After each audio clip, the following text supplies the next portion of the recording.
Hey, welcome to Loose Change. Still available on vinyl. I'm Jim Evans. Thanks for joining us. You'll be glad you did. We have a great guest standing by, so hang tight. What's going on? As usual in news, there's always some silly stuff, as was the case with two Youngstown women who not long ago were arrested after they got into a fight over meatballs. True. My hunch is that the altercation took place right after the fracas over the 12-pack. We're deep into football season, of course. And when we last left you, baseball was winding down. You probably know the Washington Nationals won the World Series. And what was unique about that, and I wanted to mention, was that for the first time ever in the World Series, the home team did not win a game. All the games were won on the road. And of course, the Nationals wrapped it up in Houston. Afterwards, they had a big celebration parade in Washington. The parade route went down Constitution Avenue, then they cut down 3rd Street, and then right past the swamp. So everybody got a chance. While we're in that vicinity, did you hear? 7 more whistleblowers came forward in D.C.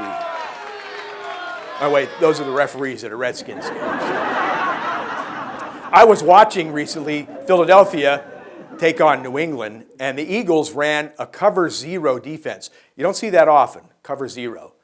And coincidentally, a friend of mine was down in Latonia at an Eagles there, and he said they had no cover there. So, and you may have heard, maybe not, Starbucks is running a contest where they're giving away turkeys for Thanksgiving for free. You got to win the contest.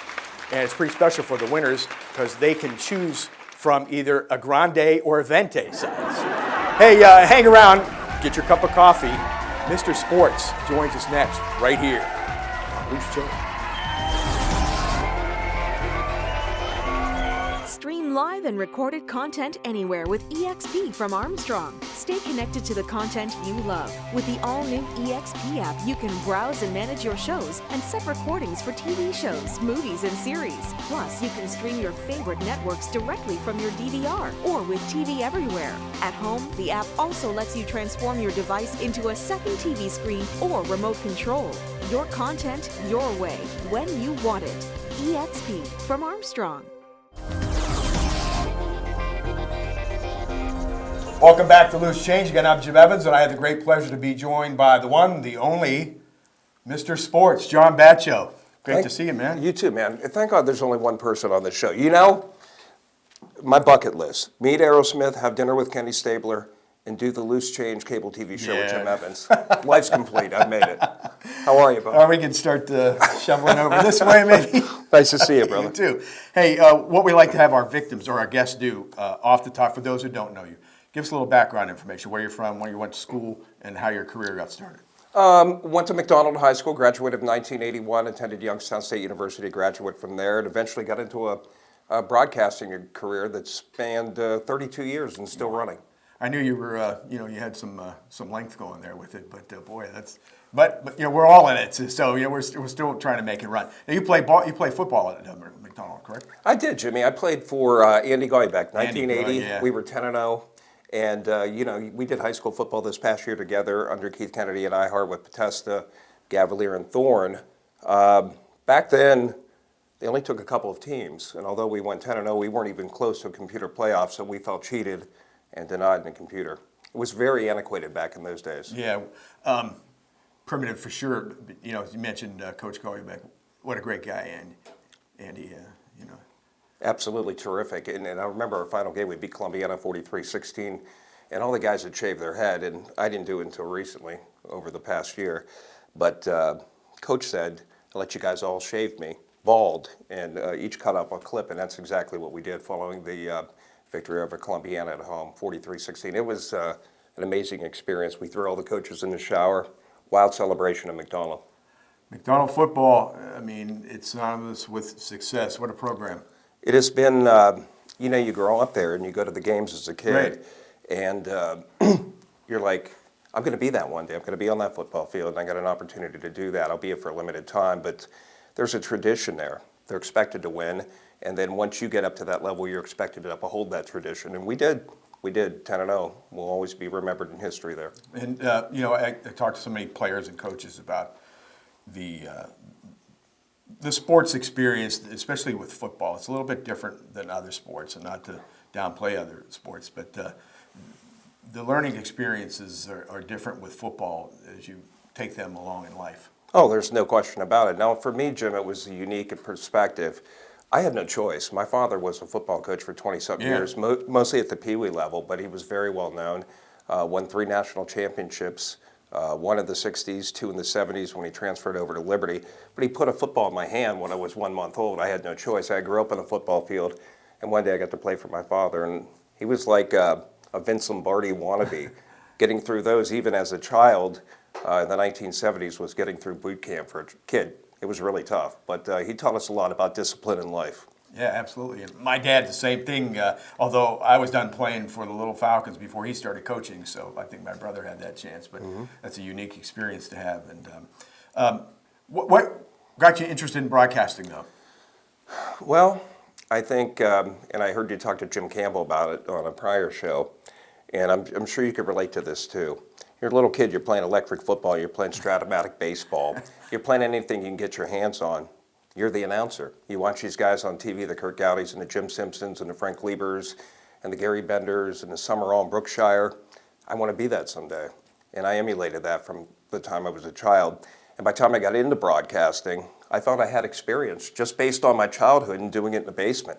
My grandparents would come down and say, "What's wrong with him? He's talking to himself in the basement. Leave him alone, he wants to be a sports broadcaster someday." And I'm proud to say that I was able to do that. Was it play-by-play that That's really what I wanted to do, Jim. Yeah. Play-by-play was my love. Everybody had their favorites. Kurt Gowdy for me, and it was really different for me too, because I'm a Raiders and a Browns fan, and that in itself was an interesting transition for me during my life. But Kurt Gowdy would always do the late West Coast games, which were broadcast back here in the East, and the Raider games, and I just fell in love with them back in 1970. Yeah, it was. That's great. I was just talking to somebody about this. Back then we'd see the Browns here locally, if you're a Browns fan, at 1 o'clock, and then you'd have that AFL game, the late afternoon game. Or eventually AFC in 70. AFC and be the Raiders, Chiefs, Chargers, and that was really cool stuff. But you know what? Everybody talks about the Steelers and the Raiders rivalry.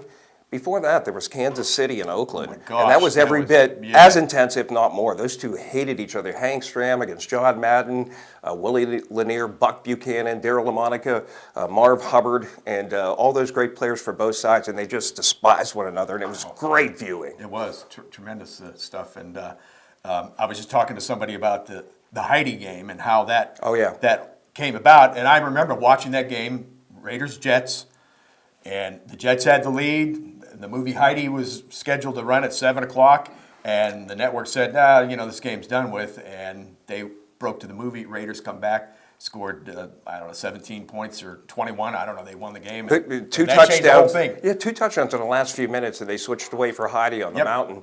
And the report was that they were going to stay with the game, but the switchboard operators switchboard had blown out from so many calls requesting that they stay with this game. And that changed the rule. In Oakland 1. Yeah. But, Jim, that was part of the mystique for me becoming a Raiders fan as a kid. I think it was the only one at MacDonald back in the 70s. I had my heart broken so many times because they were the Cinderella can't win the big one, if you remember, back in those days until 1976. But the silver and black uniforms, but it was the way they finished games. They were the unquestioned kings of the improbable, impossible victory, as John Facenda once put it. Yeah. They were involved in some of the greatest finishes ever. I wanted to play in the NFL, so I wasn't able to do that, obviously, and broadcasting was a good thing. If not, I think I would have gotten into coaching. But play-by-play, and you obviously had the chance to do morning sports or morning show and do that. What was that experience like? Oh, the mornings were great. And I'm sure you could relate. I mean, you're doing a cable show. I watched you a lot growing up, not to make you feel old, but when I was a younger man, even through school, Jim Evans was what you watched on weekends on TV 27. And, you guys were all influences on me, and I always wanted to do that someday. So I watched. One thing I am is a studier. I pick up, I think, something a little bit from each and every person, and I try to incorporate that into who I am naturally, but You watch some of those in 1970s and throughout the 1980s, and some of those people, and they were big influences on you, definitely. What made it work for you though when you were doing morning sports? What were the things that you wanted to achieve in doing that show? You know, it was a funny thing, Jim. The Mr. Sports origin started. I want to say it was 1988. I was asked to just call in and do. I was working part-time, I'll take anything, so I get an opportunity to go to FM at a very viable FM station. Now you're going to call in, yeah, Y103, and you have an opportunity to call in, and it became a popular segment, but it also became... I kind of remember that, yeah. It became a comedic type thing. There you go. And our morning show had tremendous chemistry, and Doug James was there, who's still doing mornings at K105, and he ended up leaving. I became a full-blown co-host. And it was sports, definitely, but there was a lot of comedic elements and a lot of creativity in that as well. So it's kind of the approach that I've always taken as well. I mean, obviously, you know, being informative is first and foremost, but you wanted to add an entertainment element to it. Oh, there's no doubt about it. I mean, you know, during these times, it was so successful. I think when you have your listeners calling and say, look, I don't even want to get out of the shower because I don't want to miss something on your show. Yeah. I mean, you can't get much more of a compliment than that. It was the ultimate in flattery. And we were doing that. We were doing a lot of street things too, which was crazy. Now, when you come down to the street element, big influence on me growing up, David Letterman. The stuff he did on the street, and I watched him. Yeah, he was yeah. just You and fantastic. me both. So I emulated from him a lot. They were the best at that. Absolutely. Ever. When he did Mr. Curious and stuff like that, or The Man Underneath the Stairs, Yeah.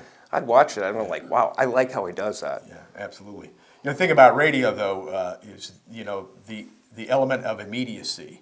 I mean, something's happening or whatever, you're right there, you're doing it. No, there's no doubt about it. Now imagine this scenario, and I would do this continuously. We would have a segment, and my partner would say, come up with a game for me, and that would be done in 5 seconds. I would have to carry a cell phone. We had big bag cell phones in those days.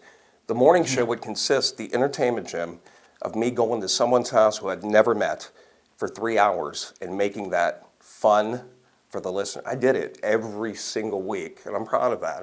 Some of my wilder days. Well, I've definitely matured since then. Not everybody can do that, fun. though. So, you know, and again, you're leaning towards the entertainment factor.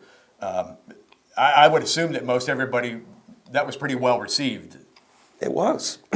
I mean, so much so, this kind of shocked me. I pick up my phone one day, and it's Tom Mock at Channel 33. He goes, I listen to you every morning. How'd you like to come do weekends with Bob Hannon at YTV? So I did that for a year, and I tried to incorporate some of those elements there. But I'm not so sure that this area was ready for that. I always found your style on weekends, you incorporated a lot of sarcasm. You know, I could read through that. Yeah. So again, that influence, that Jim Evans influence, watching how you're incorporating that sarcasm, I tried to do some of those same things at 33. It was a little stiffer set. I don't know if they were ready for that, but we sure had a lot of fun back then. What did you like doing better, TV or radio? I think radio. I think, Jim, the ultimate is, and it's not just coming from us, it wasn't a job. No, I did not like getting up at 4:30, 5 o'clock. I did mornings for the majority of my career. But once you got there and you get your first cup of coffee, you start having guests roll in, laughing, carrying on, and I'm getting paid for this. It was absolutely amazing. And people, I mean, we made it a family entity, and people just ate it up. I mean, this went on for a long, long time. Yes, it did, yeah, for sure. We have to take a break, and you can hang around, right? Absolutely. I ain't leaving you, bud. Mr. Sports. It's loose change. We'll be back with more right after this. Are you moving at the speed of business? File transfers, multiple locations, video chat. Companies these days are using more data than ever, and it's got to be fast. With gigabit internet from Armstrong Business Solutions, you can keep up with the pack no matter what size your company is. We can provide your business a reliable connection to our advanced fiber optic network with speeds from 100 megs up to 10 gigs per second. Get your business in the fast lane. Armstrong Business Solutions. Your business is our business.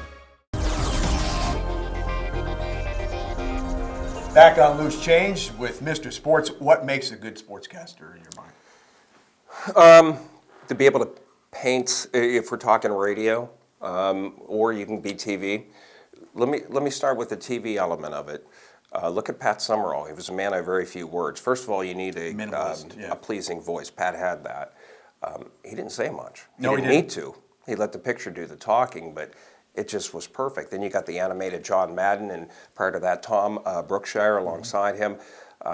Summerall was just fantastic for television. I've always believed in television. You've got TV to assist you, so you don't have to be as wordy. Now, radio, correct. It's painting the mental picture for the people listening at home, and it's funny, and I know you can relate to this. You know, we feel as play-by-play guys that we're giving the score too often, but you're really not. Nope. Because people are tuning in at various times, Correct. and the first thing they want to know, and you don't want them screaming at the radio, "What's the score?" What's the score? Absolutely, it's an important thing. How about a sports anchor, TV sports anchor? What do you think makes that work? Well, you look at these ESPN personalities. You look at some of the local personalities. Not to be critical. I mean, he was an outstanding legend in this business, and everybody watched him. Don Gardner, worked for your old company. Yep. It was a big deal when Don Gardner showed up. But Don wasn't a flamboyant personality. No. Jim Evans, not to just say this because you're sitting here, you were fun on weekends. You made it fun. That's what I tried to do, so I appreciate Well, that exactly. coming from you. And then you watch ESPN, you watch some of these guys with these personalities. Today, quite frankly, I think it's over the top. Yeah. Everybody's trying to outdo everybody. you're right. But give me something entertaining. Boy, this guy's different. He's fun. Keith Olbermann, I think, is fantastic. And I thought he and Patrick together were the ultimate. That was a great team. They were absolutely outstanding. So if you have that chemistry, a Berman and a Tom Jackson together, and what they did with ESPN Primetime, that can make a lot of magic if you have a good team together. Absolutely. You went from sports to music DJ, radio host. That's how I started my broadcast career as a afternoon drive Can host. you do me a little line right now, a little radio? Just like the old, what would you have said? Wait a minute, it's what is it now? 5:25. It's 5:25, 32 degrees. Hey, we got you heading home right now. And coming up, we got some Sticks, we got some Foreigner, we got some Mr. Sports. I like that. You still got it, brother.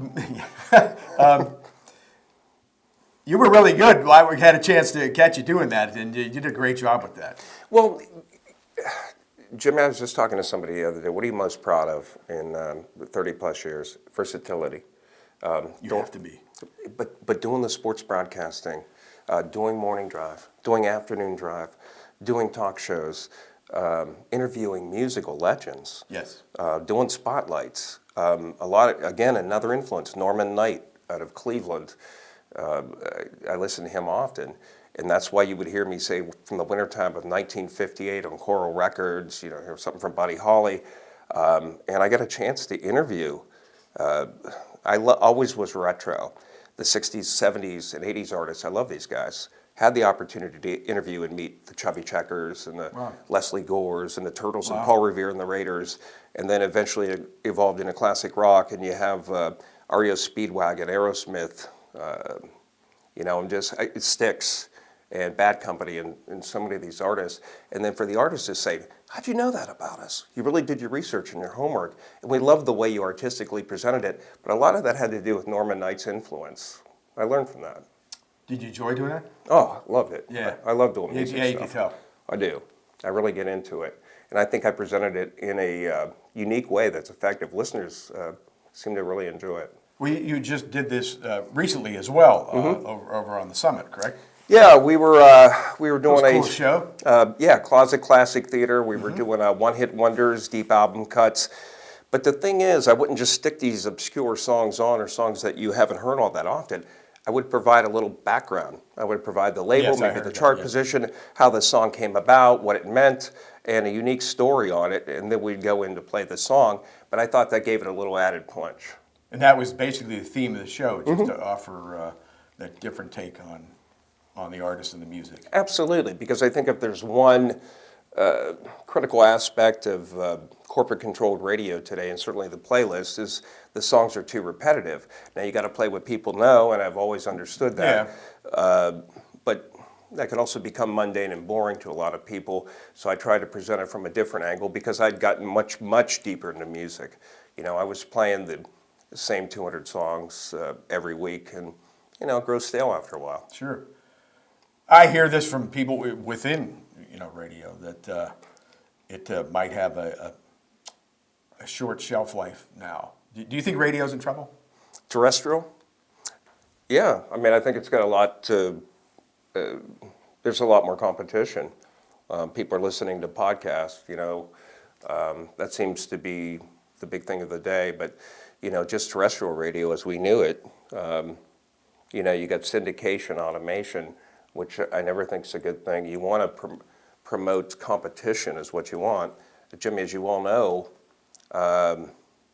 back in the old days, you could lose your job and somebody scoop you up in 2 seconds. Sure. Today it's not like that, because if you lose your job at one station, they own 6 of them, you're burned, and you can't go across the street. And then they also control what they pay you, which makes it even more challenging. What was the old saying about coaches? There's two kinds: them that's fired and them that's going to be, and that applies to people in broadcasting. Absolutely. If you ain't been fired, it happened to me the first time in 1994, and I was shocked. And I landed at Oldies 93 with a new name, Johnny B, and reestablished an entirely different new identity with the Sunday Night Cruise and doing the morning show. I was very proud of that too, because you have to pick yourself up and continue to go on. I was able to do Scrappers baseball, and that was big. Debut year, 1999. CC Sabathia, Victor Martinez. Wow. We did nice work there. YSU football, YSU basketball. Tons of high school coverage, and a lot of fun. Again, it goes back to that versatility thing. When I hear people say, don't know if radio as we know it is going to be around. Obviously, it's changing, but I still think there's still a solid place and there's longevity for sports radio, whether it be, sports talk or games, events of that nature. I think so. Again, you have to have ultimately, I think if you could have the team. The formula seems to be today: have 2 guys and have a lady, and hopefully everybody works out together and you make it interesting as a trio. That seems to probably be the formula for success. But the key is the chemistry, and do you have interesting personalities out there that you're putting out there that's going to make people want to tune in? Well, of course, you joined us at iHeart Radio this season for Football Friday coverage on the Sports Animal. Mm-hmm. You and Ron Podesta did a fantastic job. Jim, that means a lot coming from you. Poe was somebody that I always wanted to work with, and I started catching some of his talk show. And he has a Tom Hamilton inflection to his voice. Yeah, I don't agree with some of his outlandish views, particularly his love for the Buffalo Bills and the Notre Dame Fighting Irish. I do like Notre Dame, by the way. But he's very good. He's very relatable to the callers. And him and I got in that studio. We're both about the same age. We can relate many of the same stories. We got contrasting styles, which is good. And I thought we were very effective together. Now, this is painting a picture for what you, Thorny, and Gav were doing in the broadcast. So, you guys got the opening. We do a little bit of halftime. We went post-game. So I don't think there was anything like what iHeart was doing I called it the Super Crew on Friday nights in high school football coverage. It was absolutely outstanding, from the in-game to the halftime to the post-game. Yeah. Every Friday night, it was must-listen-to radio, and that goes back to what I said. If you're into sports, absolutely. Into Who was football, doing that? It starts with the OHSAA show, then our pregame show, then the game, and then you guys at halftime, the postgame show, the scoreboard up till midnight, and you guys really rolled it. And that one night that you went British accent. Oh, yeah. With the halftime scores. Ringo. That was great. Yeah, Poe's a little off-center. I mean, a lot of things that we did a song parody a couple weeks ago, and I can't even repeat that, but we just did it off the cuff when we started. We were just howling.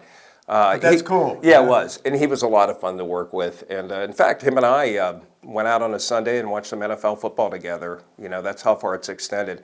I have nothing but respect for the guy, and I think he's outstanding. Yeah. All of you guys. I mean, it was just an honor to work with all of you. Well, and I could tell when we did the coaches preview that we had something right there. Yeah, absolutely. Yeah, well, that was a great show that night, and we're fortunate to have you. We had 13 high school football teams start, here in Ohio, playoffs, and as the taping of the show, down to 2. What were your thoughts on this season? Well, I'm not really surprised. Now, Jimmy, you were doing the games. You had the advantage of being on site. Mm-hmm. I said all season long that the teams that are gaining momentum and playing with confidence toward the end of the season, peak time, in the postseason are the teams that stand the best chance. And you watch Springfield evolve during the course of the season. You guys did that South Range game, which they pulled out in overtime. And you could see as the season continued to roll along that the Tigers were gaining momentum. They were gaining confidence. And I called them to beat Gloucester Trimble, which they were able to do by 1 point. I think they have a shot against Mogador, I do. And I will tell you this about Mogador. This is a team that knows how to win. I've repeatedly said this, and being from MacDonald, they've owned us. They're 18-2 against area teams. Mogador's a team that you got to play for four quarters. Absolutely. Because they will come back and they will get you. Take a look at last week, 2 touchdowns, final couple minutes, and pulled out a victory from the jaws of defeat. They were down 14-6, all but dead, and they win. And then I think Poland has a little tougher opponent on their hand against Perry Panthers. But again, Poland playing with so much confidence, I think it's possible. Both teams still on a hard roll, for sure, and both great coaching staffs with Coach Guerrero and his guys at Springfield, and then, of course, Ryan Williams with the Bulldogs. And, you know, a lot of people, and this always bothers me, they rate your football, so to speak, your sport, in terms of championships. And I get that, and that's the ultimate goal.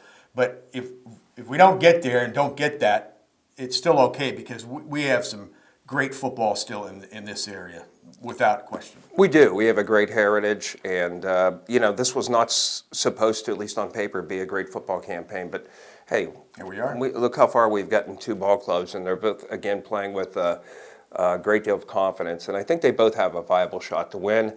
If you were asking me to be definitive, which team has a better shot, I would probably say Springfield local, but Poland can win as well. Yeah, so it should be, sure. And I hope you guys bring home a victory this weekend on iHeart 1390. We're looking forward to it. Absolutely. Hey, before we get out of here, because we're running out of time, Sam's running through the hourglass, you've got something else that you're working on, another project. Do you want to talk about that briefly? I'm going to be involved with Bill Sheets. He's a well-known local producer. We're going to do something called the Mr. Sports Report. It's going to be unique, in-depth analysis of both music and sports and what we've been talking about, Jimmy. And you're going to be on my show, and right. I'm going to have a number of other guests, a lot of notable guests. We're going to have a lot of fun with it. This will be a YouTube podcast thing, and it'll begin early production January, February, somewhere in that time period. We'll look forward to it. Thanks, pal. That should really be good. Thanks for coming in. It's great Absolutely, to see you. my honor. Mr. Sports, John Batcho. We'll be back to wrap it up here right after we do this. Stream live and recorded content anywhere with EXP from Armstrong. Stay connected to the content you love. With the all-new EXP app, you can browse and manage your shows and set recordings for TV shows, movies, and series. Plus, you can stream your favorite networks directly from your DVR or with TV Everywhere. At home, the app also lets you transform your device into a second TV screen or remote control. Your content, your way, when you want it. EXP from Armstrong. Unfortunately, we're out of time, but thanks so much to Mr. Sports, John Batcho. It was great to have him in. Thanks as always to Greg Roten, Mom and Dad, all of you. And don't forget, you can check us out on YouTube. Just go to Armstrong Loose Change. Hope you have or had a great Thanksgiving and travel safe this holiday season. I'm Jim Evans. We'll catch you next time right here on Loose Change. Hey Siri, have Alexa take us out.